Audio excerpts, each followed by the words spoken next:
Richard Booty. I'm actually family lead for Manchester Prison and Probation Service, and Richard Ward, who is in our education lead, is on holiday, I think, today. So I think I'm actually the third choice because Angela was before me. But that's, like this is not quantity, it's quality. We've got quality people here, and even the third choice, maybe it's quality as well. So let's see how it goes. But I'm family lead, not an expert on what's happening in education at the moment and family learning in that sense. But most of what I'll talk about is about structural stuff in the prison service, because we're very silo-orientated. I know silos used all the time, but we are very silo-orientated. And part of my role, which is a new role, I've been doing it for the last 2 years, is to be the sort of senior lead for families in the prison and probation service, albeit we've concentrated on prisons very much so far, is about trying to bring it all together, because the impact on family and the impact on how we can get the family and significant other impact in terms of reducing reoffending cuts across all boundaries. So that's part of my role. So a lot of my role internally is about advocacy, trying to join things up, trying to oversee implementation of significant things such as the Lord Farmer report. So I've got 2 sets of slides. Ones were Richard Ward's, which I know something about. I've got an update on where we're at on the new sort of contracting out. So most of my talk is about how we set the foundations for effective family learning. And I come from a prison operational background, governing background, and know a little about a lot, not a lot about a little. And but my experience is, in prisons especially, you've just got to get that organisation right for things to blossom and grow. And there's been, and that's hopefully part of the message of what I'm going to talk about, is how you get family learning effective across it, working effectively in prisons. So I've got 2 sets of slides, which the first of which is a bit of a update on where we're at on the education, new way of delivering education, which hopefully is a more flexible way, which will impact on family learning in prison. I got an update when I was on the train, sort of emailing a couple of colleagues to say, has this actually happened? Because there was a couple of things in the slides about dates. So I have an update.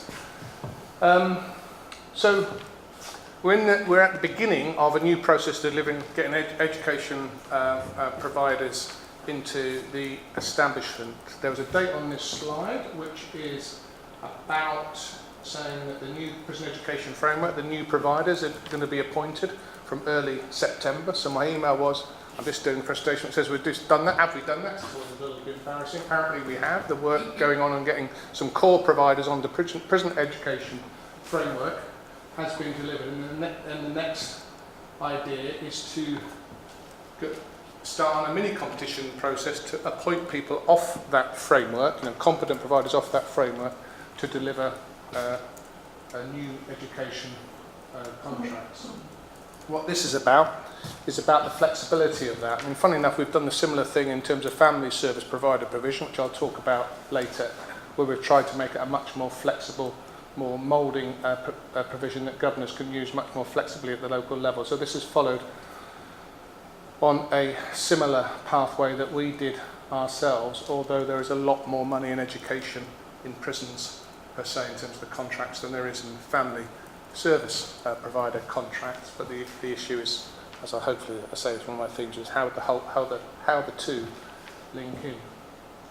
So we've got the second from bottom bullet point is those 2, I guess you know a lot of this, but there's 2 commissioning routes. There's the education provider that delivers services, and as they start to be appointed off the prison education framework.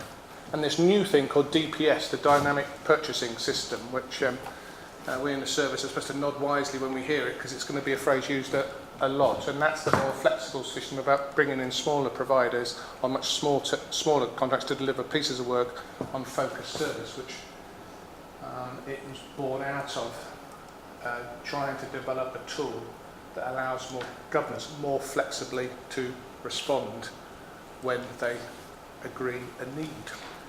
Totally relevant for here, because it allows them to move, it's set up for things like this, to allow them to move much more quickly than previous sort of maybe more bureaucratic, stodgy contract arrangements. So that's what DPS is about. I think I've covered enough on that, so stretching my knowledge base. There's something there about how much do you know of all this? Is this new stuff? Because you're practitioners in the field. This is not really new to you. You know this in terms of the core provision, do you? In terms of the core curriculum requirements, the qualification requirements. Is this new stuff to you or not? No. So we can move on. It's this stuff that's to be expected with that sort of flexibility around that. And it says at the bottom those timelines which I checked. I don't know if they've ever been announced or not, but I'm assured that process is ongoing, and the call-off competitions are starting on the reasonable timetable that says. Ready for April 2019. Let's see what else has got on here. The DPS. We have talked about that up in my world, because it's not just an education facility for flexible procurement. It's been talked about a lot. What we need to ensure, just to get insight into our conversations, is that we need to ensure that governors know what to do on the DPS system, because I think there's been an assumption that you just say DPS and governors will work, but nonetheless it's we're public accountable for money. And there needs to be obviously some work done so governors have the confidence to use DPS to flexibly procure things on a much shorter time frame. I think the idea is about a year's contract delivery, it says up there, so my memory was right. Are people familiar with DPS? Is that a new term for you, or are you thinking, why is he going on about it? We know it already. But it's familiar to you in the field, is it, DPS? Because I'm obviously a bit headquartersy for the last 2 or 3 years. That's talked about a bit, isn't it? It's something that the DWP have started. Is it? I guess we must have nicked it from somewhere. Hopefully it's been borrowed off someone that's practiced it and it's working. We've got workshops already going on about using the DPS. I think the only query about the DPS is about the access to it at the moment. Only 2 people in each establishment will have access to DPS, and I know more than probably 1 people have none. Yeah. So it just shows you how to go on it, and the process of bidding would require it. Yeah. One of my colleagues in the sort of group I work is Mark Nixon, who sort of oversees some of the contract management, and I think that's some of his feedback, is it's going to be only as good as the flexibility and the deliverability of it, because this is in government world, we talk about empowerment, devolvement, and with that, in terms of our world, in terms of family contracts, you still have responsibilities to do things properly and right, and there is an issue about training, delivery, and the flexibility if there's only 2 people. I think that's the sort of thing that Mark has sort of flagged up in our own sort of group discussions, because it's got to be something. We, as a public agency, we just can't procure just pull people off the street. We've got to be responsible, but at the same time it's got to be flexible and deliverable so it does achieve some of these aims. Like if you wanted to do something on family learning and you wanted to have a competition for a year's worth of provision. We're already on DPS. There's an evaluation role particularly around DWP and DFE have moved on to it about earlier this year. So around February we've moved on to it. And our understanding of it is that it's going to be pan-government. The idea would be that it will enable much more dynamic purchasing services across government departments, which also includes partnership opportunities from between, say, an evaluator that's typically on the DWP framework with a provider that was on the DFP framework previously. Right. So I imagine that still needs to be kind of realised. Yeah. It's quite a big initiative to undertake, but hopefully the ambition is that it will make that easier. So it cuts across different, so you can just, and it's a little bit what we try to do with the family procurement, much smaller scale, but we try to get that flexibility so people can move around it. So this is obviously a much bigger scale. So it sounds like it will be really useful if we can get, I think, governors comfortable in using it, and because it sounds like it will be a very useful, flexible, responsive tool. All right. Well, these are my slides. They're slightly different. Are people happy with that in terms of that process? There were the elements that Richard Ward was able to cover if he hadn't been audacious enough to go on holiday. So are you happy with that in terms of the structure?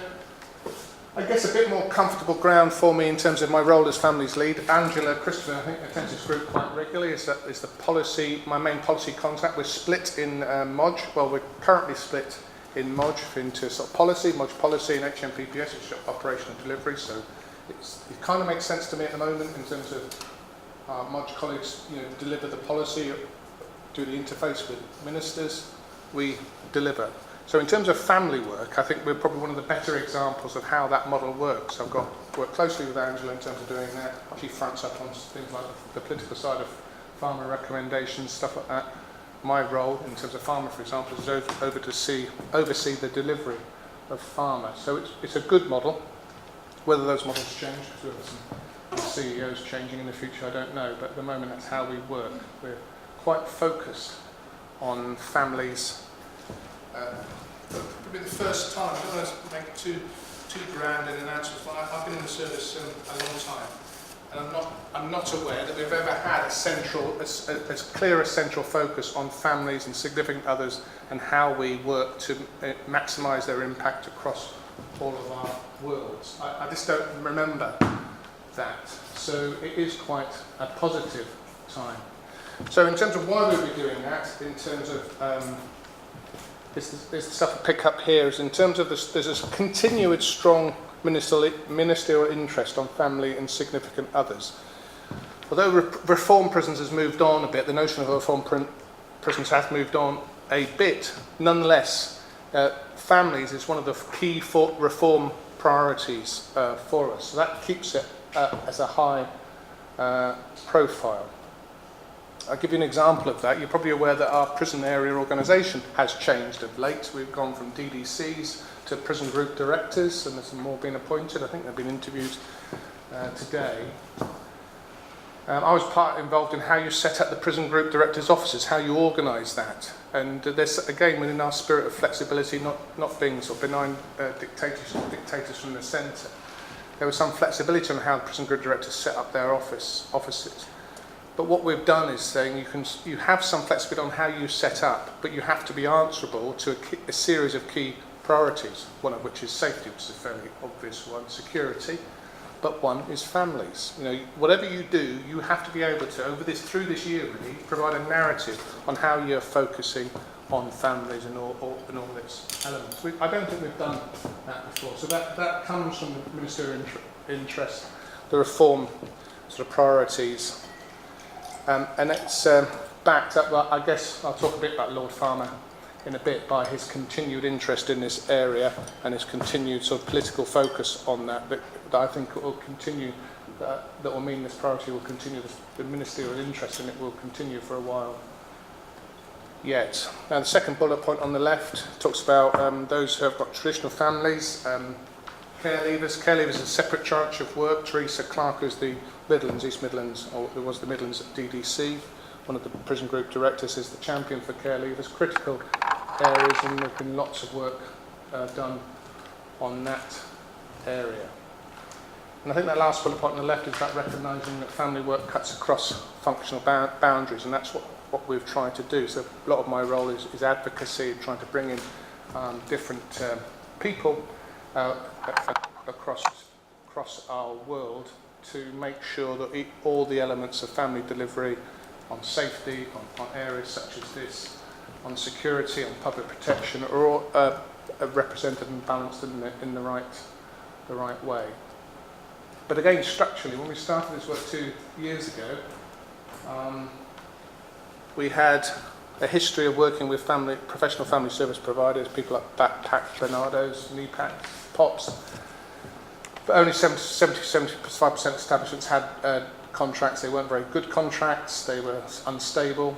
So we went through a sort of a procurement process to give all governors, unless there were one or two exceptions, all governors the opportunity to have a professional provider. The philosophy of that was, if governors most of governors, people like myself, haven't come from a children's services families background, so the philosophy of that was that if we're going to move on this area at the establishment level, we need to equip governors with sort of local experts. So we went through a procurement process where contracts were awarded in October 2017. contracts awarded in clusters, perhaps similar to education, sometimes smaller, sometimes bigger. Governors had options on what they did, because it's all about development and empowerment. So you've got examples now where the female women's estates, which is a large functional area, chose to have one cluster, so it's one big provider, provide the services there. Then you've got other examples of much smaller groups of establishments grouped together to provide family services. So that was a structural change for us, because we knew we could sort of read what was going on in terms of this continued interest on how effective we are in terms of family and family engagement. Those contracts, good contracts in terms of voluntary sector terms, 3+1 year contracts, and with some flexibility on how they would roll thereafter. So largely that's been successful. There's a completely separate argument, and if you were a set of family service providers here, you would say you never put enough money into those contracts. We added about £500,000, because it's only about £5.5 million worth of business in England and Wales for family service providers. Absolutely much smaller than the education provision, but we added to it, I say by £500,000. That's what we could find, and it's a fair comment to say we could double it, and we would still not get nowhere near exhausting the sort of positive things that we could do at a local level with a bigger provision at that local level. But we have given some flexibility should further money come along to increase. A farmer report on the left, so you'd know about that. I mean, massively impacting to us, and it's continued to be impacting. I said that my role is to oversee the 19 recommendations. We're about just, I think, early October, we've got a slot in the government publication agenda to publish our yearly update of what we've tried to achieve and what we think we've achieved, and what challenges remain on the 19 recommendations. And I say that left side is about that continued interest and political sort of pressure, if you like. On the right, new family contracts, we issued our own operational guidance on setting up, working on families to governors. They do reference family learning. We've talked about how we, in the old world, how we flexibly use family OLAS funding, which is a much bigger pot to get family learning in place. In my previous governor positions, we did that quite successfully in terms of using a bigger pot. I mean, in the new world, hopefully that'll still come along. Lord Farmer talks about the family offer, and one of the things that we've done, Phil Coppell, just before Christmas, who's the Executive Director of Prisons, wrote to all governors saying, I need you to have, I'm not telling you exactly how to write it, but I need you to have a published family strategy telling families and the public where you are now, where you're moving to. Write it as you want it. We gave some operational guidance, because we're not in this world now just writing things for governors just to copy and paste. But he said when you do it, though, you've got to cover in your strategy the Lord Farmer family offer, which includes family learning. You've got to say what you're doing in that area, and it's got to be legible, readable, and you've got to keep telling people about progress. So that's been reasonably successful in the establishments where you're working. We also work in partnership with Bernardo's to run the NICO website, that used to be called the IHOP website. We now sort of partly fund that through secondment, because we wanted to keep it going. It was originally a Department of Education initiative. You can see at least half of those strategies on that NICO website. So, you know, it's not only published at local level, we wanted to be published in a wider field. NICO as our main, well, our single external portal for things like that. And it has been reasonably successful. It's about getting that accountability, trying to drive that cultural change to get governors to think more by default about the needs of families, children, in terms of all that they do. And I said within all that, we encouraging that discussion with the new changes to education about how you can perhaps access larger funding in terms of education funding, in terms of family learning. It's a bigger pot to work with. And that's what this slide says in terms of opportunities of family learning. These things are happening now.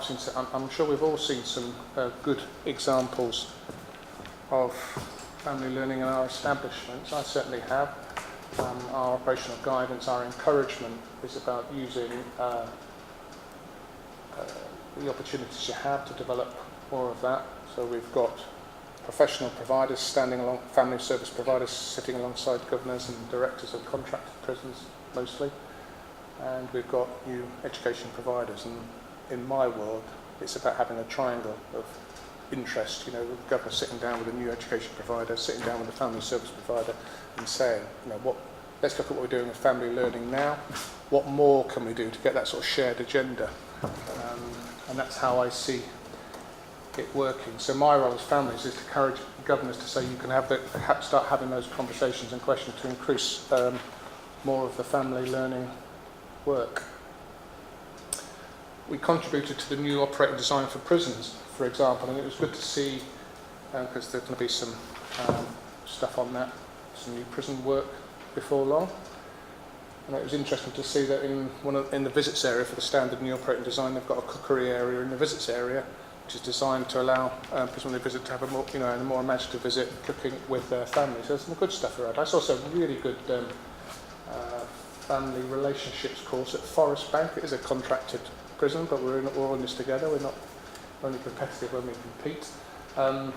Where they had group work classrooms in the visits area, so it was just really good to see visits going on, and then families are going in to participate in the family learning opportunity. So there's some really good stuff around, and I guess like everything in prison world, I mean we always have been able to demonstrate a fantastically positive, creative prison. The trouble is it's been in parts in all the prison service, and our work is about trying to drive up that consistency of family work generally, family engagement work, family learning, so we get more of that good practice in more of the establishments.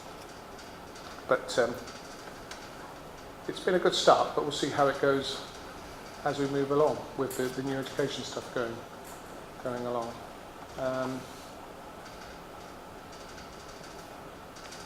And the work that we're talking about today, we've put on the NICO website. We're trying to do our bit to promote it so it's accessible. It's a website that's used a lot by external people, but equally a lot by our own staff. So that's how we can help promote. And I guess part of this morning is about sort of concluding how we can do things like that better. But as I say, a lot of my role is involving, asking people about how they can help in terms of the broader family work and how we can offer sort of better service, better delivery in a number of areas.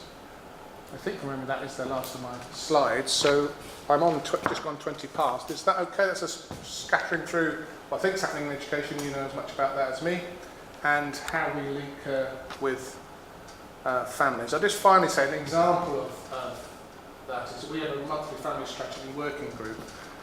So yes, this week was our monthly group. We talked about, half of it's about how do we implement farmer recommendations.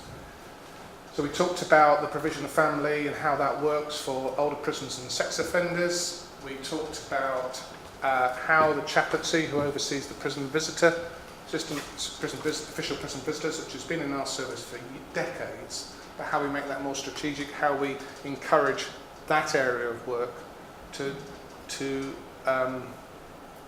be encouraged and understand how effective they can be in terms of reconnecting people who are isolated and who have not much connection out there. We talked about the offender management and custody scheme, the role of key worker, and how more training for them in terms of family can help them promote a more comprehensive, sophisticated sentence plan for the prisoners. And we send invitations out. So I was reflecting and I was working out what the agenda would be for next month's meeting, and I thought it's about time, with all this going on, given I'm presenting, that we invite people like Richard Ward to our meeting to say, have we made all the links that we can? And that's my world really, just to make those links, bring people together and say, to offer a more comprehensive approach to family work, of which family learning is a key element. That's me done. Is that anyone want any comments? hope that's given you a reasonable overview. Yeah. It's easy to find an eco. Pardon? Is it easy to find this eco website? Yes, yeah, it's absolutely, just put, I tested it, that's How do you right. spell it? Yeah, just Nico, N-I-C-C-O. It's run in partnership with Bernardo's. It was IHOP. I think if you search for IHOP, it's not so difficult now because it's about the licenses. I think it starts to drop off. But definitely, I looked at Nico yesterday, and you find it. We have our own families group page in the prison intranet under the group things. It's under families, and we put similar stuff on there. So that's available too. But if you can get, use Firefox if you're internal, because there are, and it's really good. It's got a lot of resources. It just puts continuous stuff on. We also started HMPPS Families Tweet, so we're starting to tweet. So follow us. You can find that as well.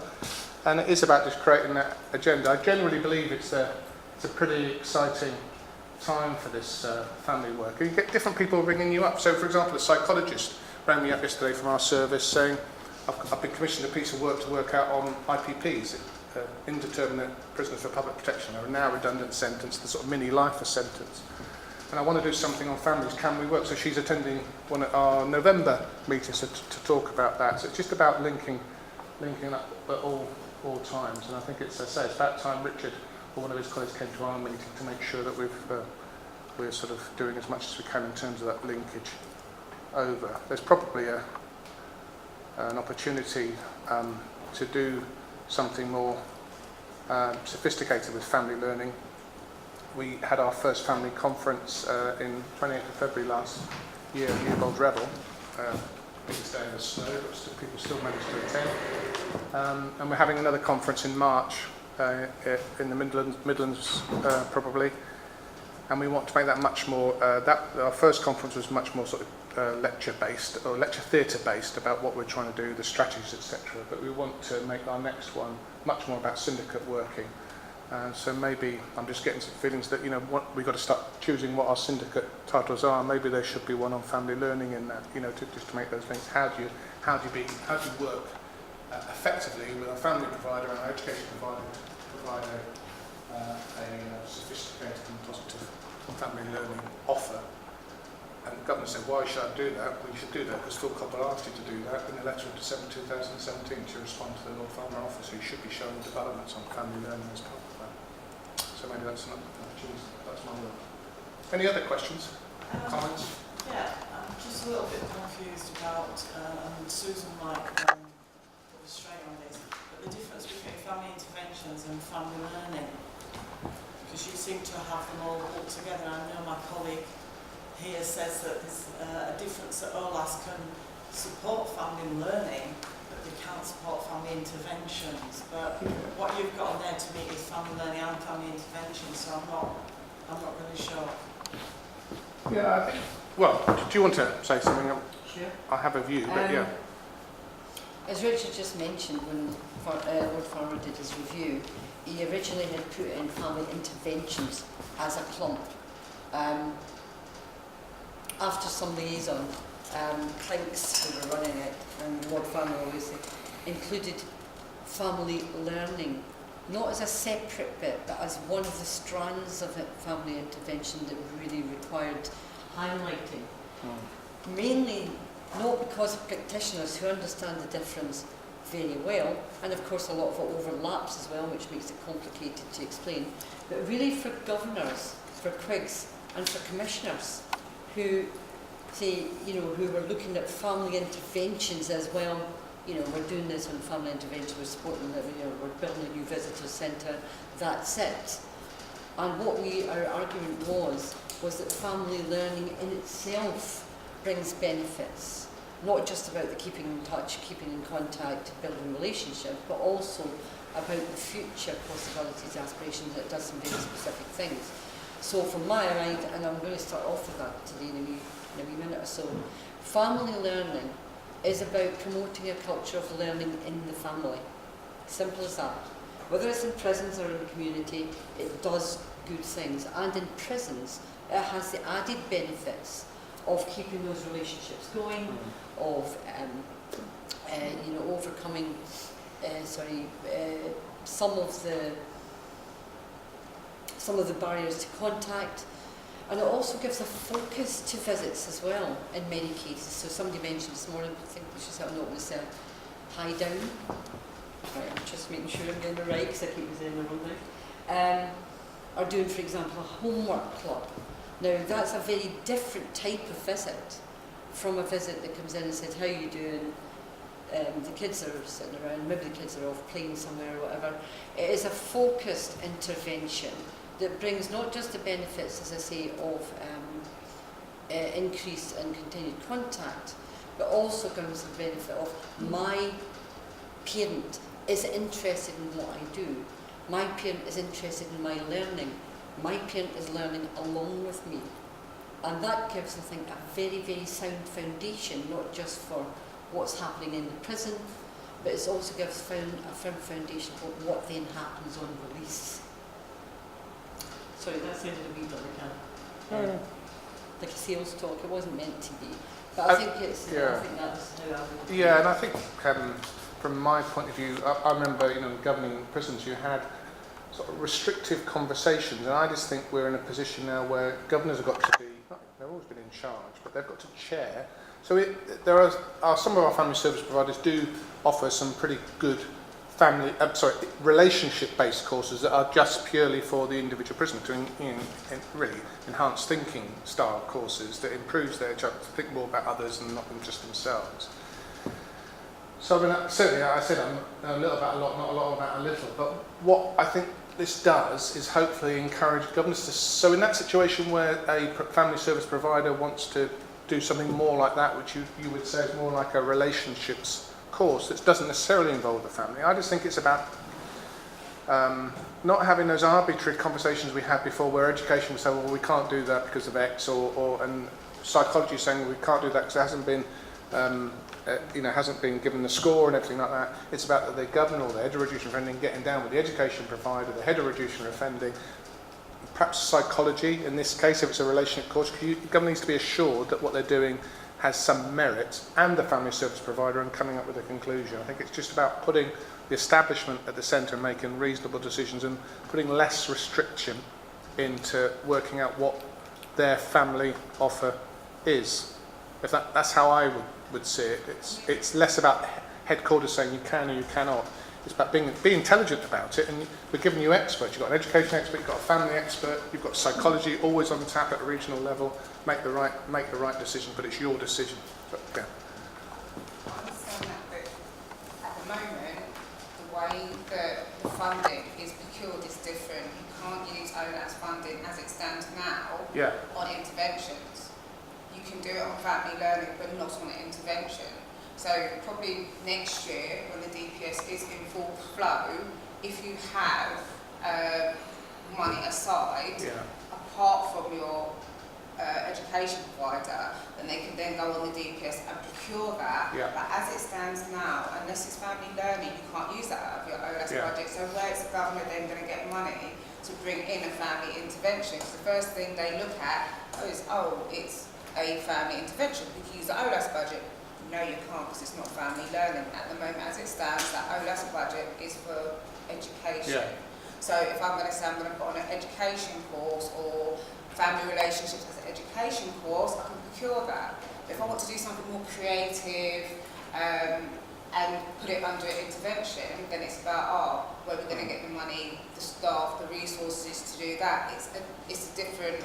Isn't that where the proof of the pudding is? Almost this group in a year's time to see whether that DPS has worked. So, hopefully you'll be here this time next year and say, actually, we did have those kind of conversations. We are able to do something that we weren't able to do now. So I'm guessing a lot of the family, I'm sure they are, I know they are, some our family service providers are attending all those DPS sessions, and are getting on that DPS list, aren't they? So that flexibility.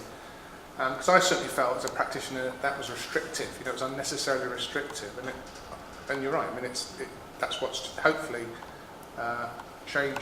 So you're not going to be saying that this time next year, isn't it? So hope, yeah. And, okay. Right. Yes, just kind of at that point really. I'm from Winchester, Sturgeon's Winchester, Oh, yeah. for a long time, offering family intervention, family learning. I just think, just want to make the point really, which I think we're all aware of, but the complexity of people's family relationships and where they are as a parent and all of that. I think there's getting the people, right people at the right point in their sentence or whatever to access some of these things is important. And I think we see some very complicated family relationships that family learning might be kind of further down the line. They need kind of that intervention work and some other kind of work to get them to family learning. We don't kind of lose that journey, I guess. Everybody's up here and can access all of these things. I think we look at some very difficult scenarios, and sometimes things need unpicking, and some bridges need to be built before we get to the point where some of these things are appropriate. Yeah. And I guess that's about, I would hope that the encouragement we're getting in terms of family strategies, that we're piloting a families measure April of next year. It's been a really interesting route to try and get to what we're getting, but that's partly about keeping this pot boiling to push it. So part of that's about a self-assessment questionnaire, saying, have you got strategies in place, have you done this, have you done that? Have you surveyed your families? Have you spoken to prisoners that never get visits or any family interaction? Take that feedback and feed it in. But it's also about feeding in MQPL scores on families, and also our audit teams starting to sort of collate sort of results out of their family-linked baselines that they already do on audit. So what that's about is just about subtly, but also overtly, just making sure that governors continue to start, think about families. And you're right, it's absolutely sophisticated. So I would hope, just as we meet monthly to talk about families and significant others as a group, we've got public protection colleagues on there, because families used to be public protection, and probation, to be honest. When I spoke to probation about how they look at families, they're looking at what they're doing, because families is focused around public protection and the probation law in terms of an overt sort of overview on it, and they're sort of just encouraging that debate. So what I'm saying is that if we're having monthly meetings, and I think we've achieved so lot. I mean, I've learned so much about getting together with all different disciplines and working out how we tackle all this, from family engagement for isolation of prisoners and all that, that you'd like to think that when governors are getting a positive pressure about developing strategies, taking this seriously, they'll see a shadow measure coming out in the new business year, that they need to create those similar forums, the cross-functional forums at the local level, so you have that debate. So it becomes more sophisticated than just what I was just talking about, 3 or 4 people getting together to talk about how family learning can work across education and family service provision, to the whole picture for that establishment. I'll give you one example. I mean, I used to govern Lay Hill. I was back there for a meeting. It was nice to go back. It's beautiful. One of my catchphrases when I was governor of Lay Hill was they criticised us as being too much like Butlins. I said, that's never true. We're much better than that. That was my joke to the staff in behind. It usually got a laugh. Didn't get a laugh here. And but what they were saying, it's really, because they're really thinking about it. They've got a sophisticated population in terms of different needs. So they were fundamentally talking about how they structure their visits, to have different groups of prisoners for different types of visits. So I think once you get into the culture of an establishment, the whole notion of family, you start to do some really interesting things. And it is about, not offering home clubs to an establishment that has hardly any visits. It's got a population, an average age is 58. Somewhere like Dartmoor, you've got to be sophisticated about it. Which I guess is what your point is, isn't it? Yeah, and the other thing is we work with children's services and schools. Yeah. So that also something go out to those ones. Yeah. So that actually children coming in for homework club or coming in to do family learning, that actually people outside of the prison are also aware of and are valuing that. Yes. Because I think that's that. And there's some good examples in your area, and places like Park doing lots of good stuff like that, aren't they? It's having a rich menu of opportunity, I think. But realism of where you're at, and you've got to know your audience first, and you've got to know your people as well.